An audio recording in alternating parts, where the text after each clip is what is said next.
सौतेली माँ का अत्याचार। आज श्यामानंद को मधुवन से अगवा देखने आए हुए हैं। श्यामानंद विधुर और 2 बच्चे के पिता हैं। दोनों बच्चे बड़े ही मासूम और सुंदर हैं।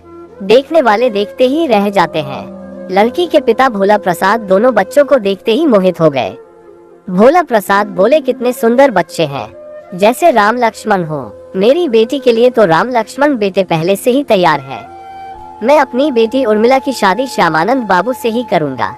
श्यामानंद बाबू के पिताजी ने अपनी पुतोहू की मौत के बारे में बताया। छोटे पोते के जन्म के 2-2.5 महीने बाद डायरिया से मेरी पुतोहू दुनिया से अचानक विदा हो गई और कहते कहते आंखों से आंसू पोंछने लगे।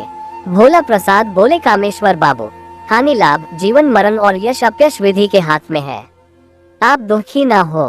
और अब श्यामानंद बाबू की शादी के बारे में बताए। कामेश्वर बाबू बोले, भोला बाबू आप ही बताए कि हम लोग लड़की देखने कब आए। भोला बाबू बोले, अगले रविवार को आप लोग मेरे यहाँ आए। कामेश्वर बाबू रविवार को अपने भाइयों और मित्र सहित 5 व्यक्ति मधुवन सुबह 10 बजे पहुँच गए। भोला बाबू आगत लोगों को जोरदार स्वागत किया। लड़की उर्मिला को सभी लोगों ने पसंद की स्वीकृति दिया। फिर 1 महीने बाद विवाह का दिन तय किया। तय दिन पर श्यामानंद और उर्मिला की शादी हो गई। शादी से लौटते समय गाड़ी में लोग सौतेली माँ को लेकर बाराती बात करते रहे। सौतेली माँ अपने सौतेले बच्चों को बड़ी तकलीफ देती है। कुछ उदाहरण भी देते हैं, जब कैकेयी राम के नहीं हुई तो भला कौन होगी, आदि आदि। सिकुड़ी सिमटी दुल्हन उर्मिला भी सुन रही थी। वो सुनकर आश्चर्यचकित और दुखी भी हो रही थी। मैं शादी से पहले ही 2 बच्चों की माँ बन गई और ये सब क्या क्या मैं सुन रही हूँ, जिसमें मेरी कोई गलती भी नहीं है। मुफ्त में बदनाम भी हो रही हूँ। हे भगवान। दुल्हन उर्मिला ससुराल पहुँच गई।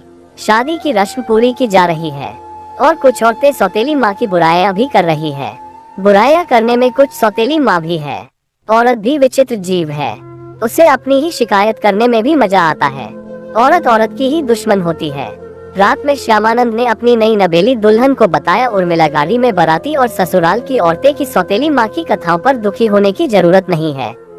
समाज को अच्छा को बुरा और बुरा को अच्छा कहने की आदत है।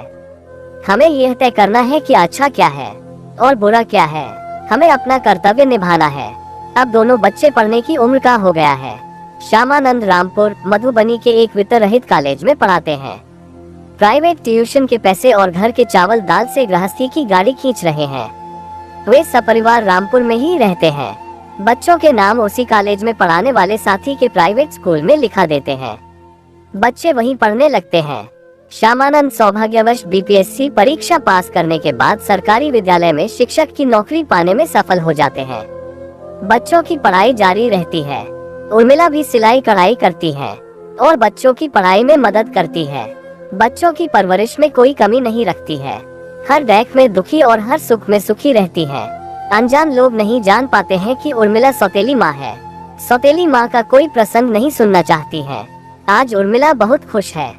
आज दोनों बेटे उच्च पद पर आसीन हैं। उर्मिला को 2 और बच्चे हैं जो अभी उच्च शिक्षा प्राप्त कर रहे हैं।